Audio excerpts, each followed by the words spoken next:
My name is Joe Peroni, and this is the Rise Above Project. Okay, so I'm going to try to get through this show today. It's going to be difficult, but I find it maybe to be necessary. Hopefully it can help some people, but if I'm being honest, I'm doing it more for myself.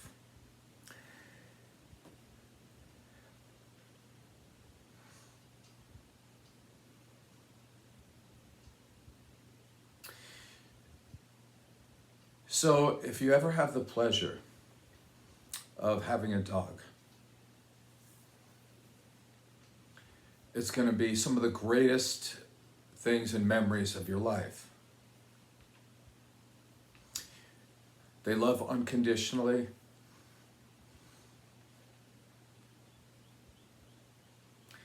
And their forgiving nature makes them better than probably all people. However, the only problem with the dog is that they don't have long lives. They're finite creatures living in basically an infinite world. Nature's undefeated. And I've had many talks with people before, being a therapist, and I sound real smart sometimes. We have talks about there's a natural order to things, and if you ever want to go against nature, nature doesn't much care about your feelings. Nature does what nature does. You can't really hold on to things.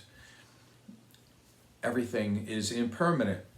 And so if you're too attached to connected to things and unwilling or unable or having difficulty letting go,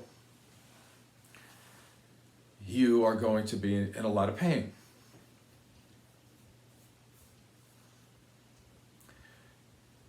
And it's real easy to say if you're not going through any grief or you're having that time in your life when your attachment and connection is leaving.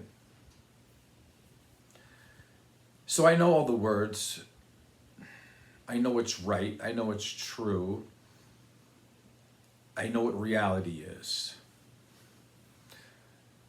But knowing all that doesn't really help much, because it hurts just the same.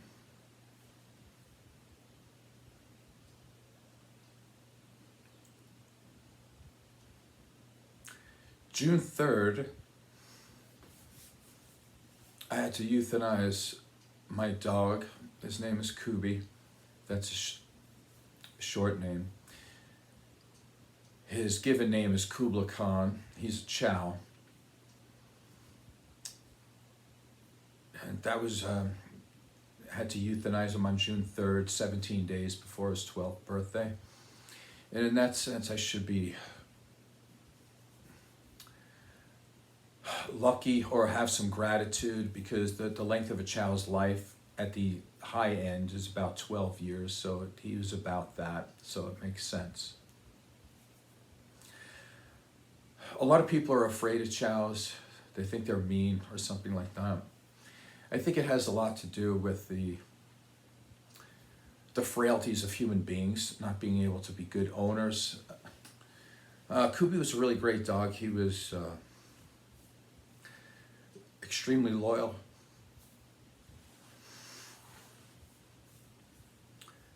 And protective. You know, even up to his last days, you know, he would come upstairs and he would check all the bedrooms, see if everything was okay. And he would push his way into the bathroom to see if there was any problems in there. I don't know, maybe something hiding. And when he was younger, he would go outside when everybody went up to bed. He would go outside and check the perimeter around the house to see if everything was okay. He would check the downstairs, every room. And when he felt safe about that, he would walk up the stairs, and then he would walk into the bedroom, but he would always sleep in the doorway. So chow chows are not necessarily known for being the most cuddly dogs in the world. And that's because they're not looking for your protection necessarily. They're trying to protect you. So after they do what they feel is right, they will sleep in the doorway or a hallway or some way to look down the stairs because they're continuously trying to protect their families.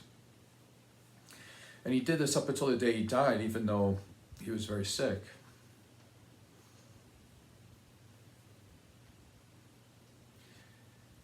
I also have a very small pug, and he would groom her on a regular basis, like she ran the house.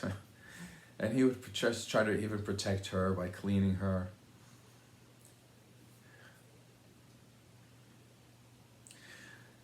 Kubi had a long battle with oral cancer that was discovered during a dental exam. And then from there, we started with giving him one shot per month. I think it's called Oncept, which is a canine melanoma vaccine.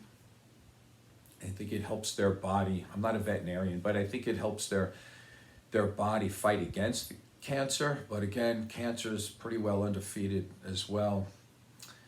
So it did work for a while. It worked for about a good 4 months. And then after that, it went for a while too, but this cancer came back. And then we went to oral chemotherapy up until early October 2024. We were told by the vet that he had 2 to 4 weeks to live.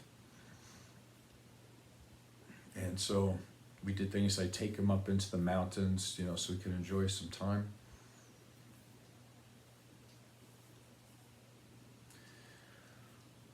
But through some luck and through some hard work, I guess you would want to call it, he lived another 8 months past that, and the vet said that he exceeded all expectations. So I guess I should be pretty grateful about that as well.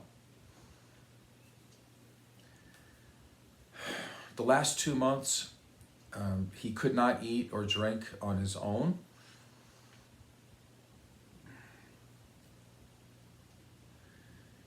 Even if he wanted to. And I've been told by a lot of people, including veterinarians, that he would let me know when he wanted to go, when he's had enough. He would stop eating or stop drinking. So this is kind of my understanding, or at least it was my hope that he would make that decision. But he never did. He kept pushing me for food or water. And so I ended up feeding him with syringes. I could get that into his mouth and he could eat that way. And that's the only way he could drink water too. So I would use about 8 syringes of food, 8 syringes of water. So that's 16 syringes, and I would feed him, let's say, every 3 to 4 hours. So that would be about 4 times a day. And plus adding some more. So he would eat anywhere about 8 to 12 raw eggs per day on top of that. So he had about 70 syringes per day. This took a couple of hours a day to do. And I also infused water in him subcutaneously, like they do in hospitals with the bag. And then you inject him, and then you put the water in. That was about the last 2 months or so. But it got to a point where his oral cancer, which affected his tongue, his throat, he wasn't really able to bark anymore. But even with the syringes, it was getting to the point where no food would go down and no water would go down. So it was getting to be the point where it was just too much. I didn't want to torture him anymore, or torture him at all, I should say. But he still wanted to eat and drink anyway, and that made it even harder, because up until the end, he still seemed perfectly fine to be with the family and still wanting to do his normal job around the house. But when you can't eat or drink and there's no way to get the food in you, no way to get the water in you, there's something needs to be done. Chows are dogs that have a lineage that go back about 8,000 years or more. They were war dogs, and so their loyalty, pretty well unmatched. Very interesting. They will not take treats or food from other people. They won't listen to other people, just their own family. And right up until the last second when he was being euthanized, they wanted him to lie down, and he wouldn't do that. And he stood there like he always does, strong and proud, chin up, chest out. And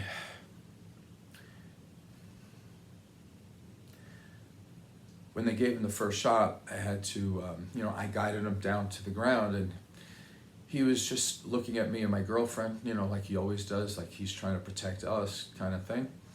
And we have that connection. Maybe I'll do that in another show. I'll talk about the neural pathways and connections that dogs have with humans. There's some studies out there that will lead us to believe, or at least the evidence is pointing to, that you can have more connections with the dog emotionally than you can with people. I don't know that to be true scientifically, but in terms of feeling it, I'm pretty sure it's probably true. But when they gave him the second shot, the vet had to say that he had passed, because when he was looking at us like he always does, like he's trying to be protective, he never closed his eyes. So he died without ever giving us any clue that he had had enough, or he wanted to leave, or it was just too much for him. And he died the same way he lived, like in complete connection to his parents and caring more about us than himself, and never closed his eyes.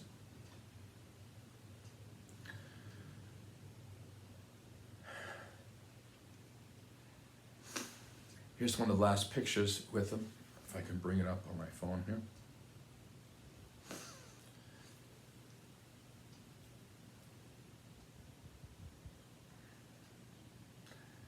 And you can see that he looks tired there. He went through a lot. They said it was about a 2-year battle. And, it's interesting. I know some people might think, like, why are you feeding this dog with syringes and things like this? And I have to tell you, it was one of the most amazing things I've ever seen. Like, he would literally come over to me. He would ask for food.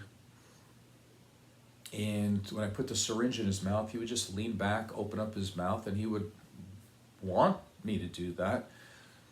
And after I put one in, if I was going to give him a break, because in the beginning I didn't even know if it was going to work or not, he would come over to me and he would push me for more food. And he wanted to keep doing that. And so I figured that's the way to do it. I'm not going to say no until nature says no. And so he didn't have any quit in him, and I wasn't certainly going to quit on him. And as already stated, nature has its own agenda, and nature ended up stopping that, because that cancer of the throat or tongue or whatever, all that, it didn't allow him to take any more food or water down his throat. So nature made that decision, but Kubi never did. And I just kind of did what he needed. I felt like it was not much different than taking care of a baby. Like, the time that it took, there's no big deal. What I had to do was just in the process of helping him out. So I guess I'll end the show here.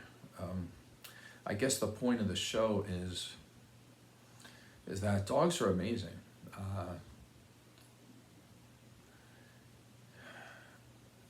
I remember from the first day that we got him, he could pretty much fit in the palm of my hand.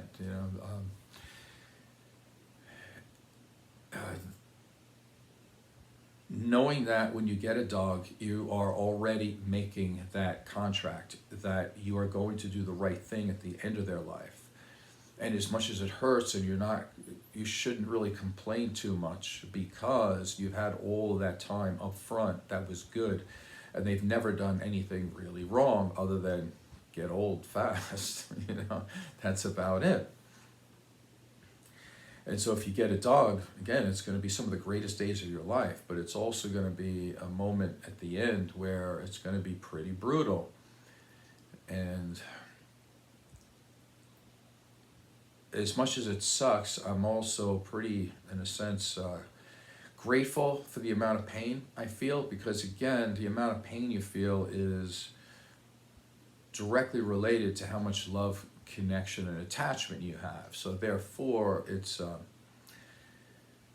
it's proof that there was a connection. And so that part I also have to be happy for. The other thing that's really difficult is that I know I'm going to end up doing another show on this relatively soon. Kubi had a brother, so to speak,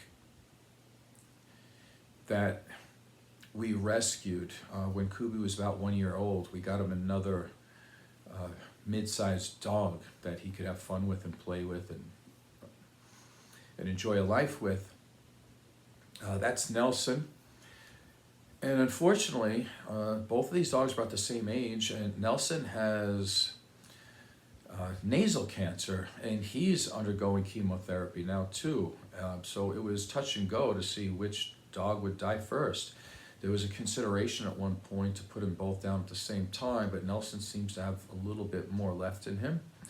So I know I'm going to have to go through this again pretty soon, and I'm still actually going through it with the treatment of Nelson with his cancer, because as anybody knows out there, whether they're dealing with humans or dogs, that